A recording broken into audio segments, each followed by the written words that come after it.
Assalamualaikum dan salam Sarawakku sayang, bersama saya Mariam Zanarah Ibrahim. Tumpuan berita malam, umat Islam di negeri ini diajar agar menghayati dan mempraktikkan apa yang diajar dan terkandung dalam kitab suci Al-Quran sebagai panduan dalam kehidupan. Timbalan Premier Sarawak Datuk Amar Awang Tengah Ali Hassan berkata, Islam adalah ad-din di mana ia dijadikan sebagai cara hidup, khususnya dalam mendidik anak-anak sejak dari kecil dengan mempelajari, membaca dan memahami Al-Quran. Dan bukan itu saja. Yang penting ialah bukan saja bacaan yang baik, alunan suara bacaan Al-Quran itu merdu. Yang penting ialah kita akan dapat memahami apa sebenarnya dalam ia mengandungi semua aspek kehidupan. Ia mengandungi berbagai-bagai ilmu. Ia mengandungi segala rahsia kehidupan. Maka kita harus dan mengamalkan apa yang termaktub dalam. Beliau berucap dalam majlis khatam Al-Quran Tadarus Jarak Jauh sempena bulan Ramadan Perkim Cawangan Lawas dan majlis penyampaian sumbangan Lembaga Amanah Khairat Islam Lawas kepada pengerusi Imam Bilal Masjid dan Surau Daerah Lawas di Masjid Darul Makmur Lawas pada Isnin. Ujar Datuk Amar Awang Tengah lagi, kelebihan mempelajari Al-Quran boleh ditafsirkan menerusi ayat-ayat yang terkandung di dalamnya. Jadi saudara dan saudara, kalau kita memahami, ianya akan memberi manfaat yang besar. Kerana itulah Allah Subhanahu Wa Taala berfirman dalam ayat 17 surah Al-Qamar yang bermaksud, dan demi sesungguhnya kami telah mudahkan Al-Quran untuk menjadi peringatan dan pengajaran. Maka adakah sesiapa yang mahu mengambil peringatan dan pelajaran dari kami? Sementara itu, dalam ucapan aluannya, pengurusi Perkim Cawangan Lawas, Datuk Dayang Morliah Datuk Awang Daud menzahirkan rasa gembira apabila pada tahun ini semakin ramai yang mengikuti program berkenaan.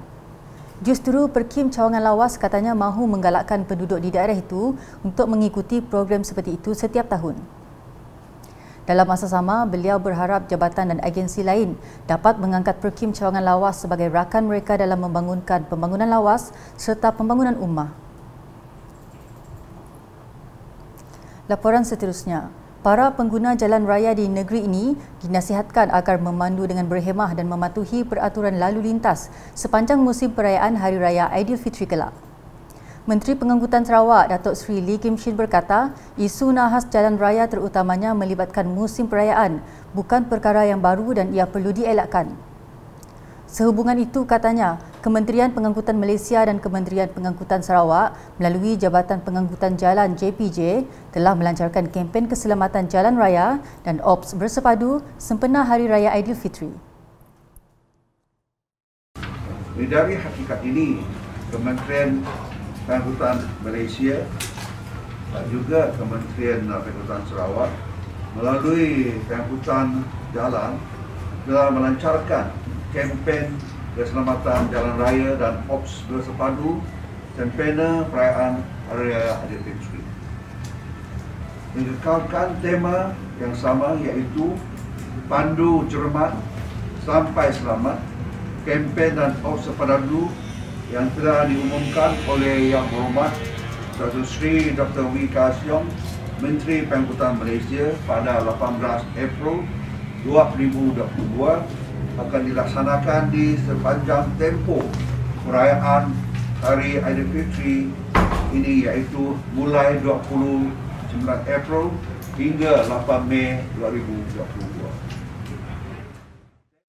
Beliau berkata demikian pada sidang media selepas merasmikan majlis pelancaran kempen keselamatan jalan raya dan OPS bersepadu bersempena perayaan Hari Raya Aidilfitri peringkat negeri Sarawak tahun 2022 di stesen penguatkuasa Serian pada Selasa.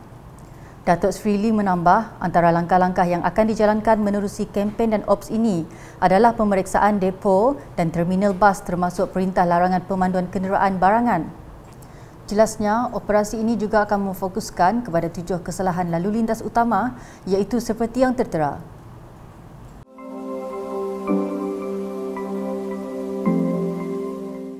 Dalam program sama, beliau bersama Timbalan Menteri Pengangkutan Sarawak, Datuk Dr. Jarib Susil menyempurnakan simbolik pelepasan kenderaan agensi-agensi penguatkuasaan dan melakukan penyerahan topik ledar, pemakaian jaket keselamatan dan pengagihan wisalah keselamatan jalan raya serta pengagihan bubur lambuk kepada pemandu kenderaan dan motosikal yang melalui stesen penguatkuasa serian. Seterusnya, mengenai Pertubuhan Peladang Negeri Sarawak PPNS telah menerima sebanyak RM120,000 wakalah zakat dan geran pengurusan daripada Pengurusan Pertubuhan Peladang Kebangsaan (NAFAS).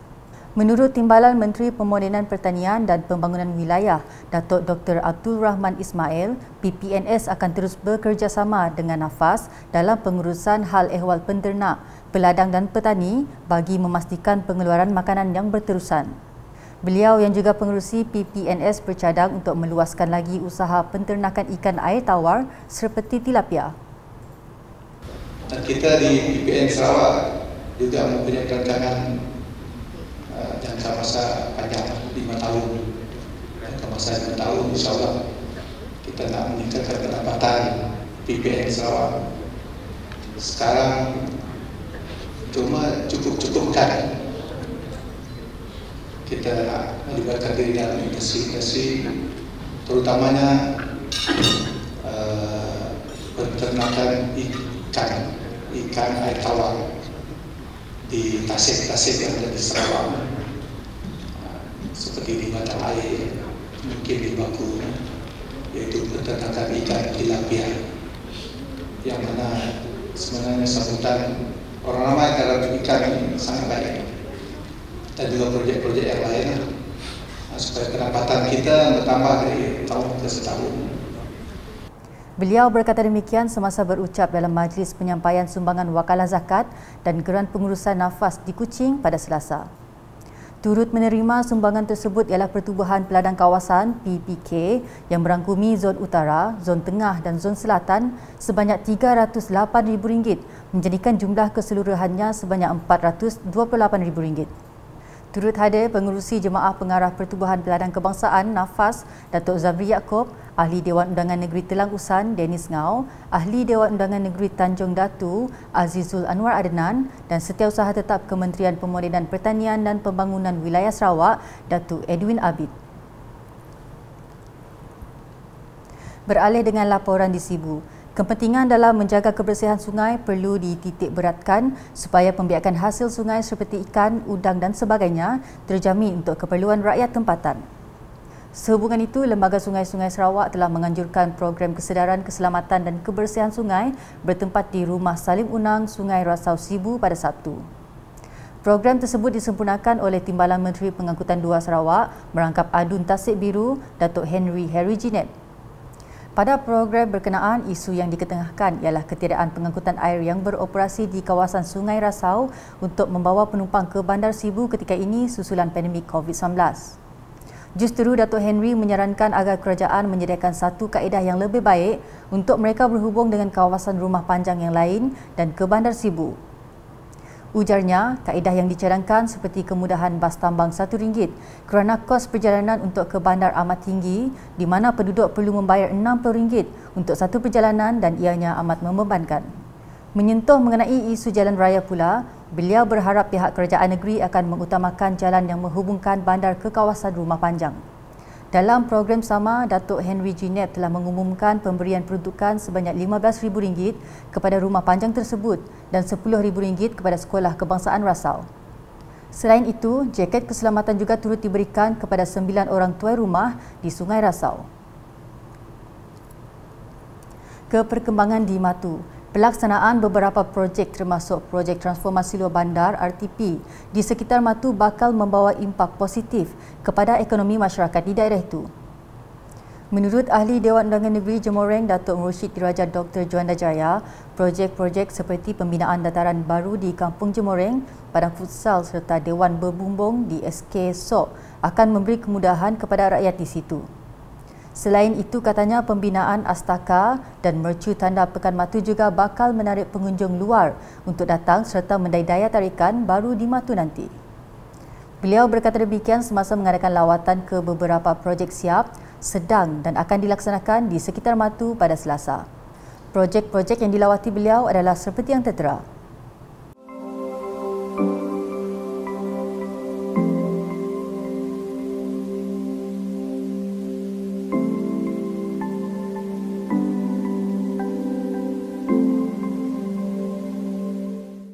Antara agensi pelaksana yang turut hadir ialah Majlis Daerah Matu dan Daro (MDMD) dan Jabatan Kerja Raya JKR Mukah.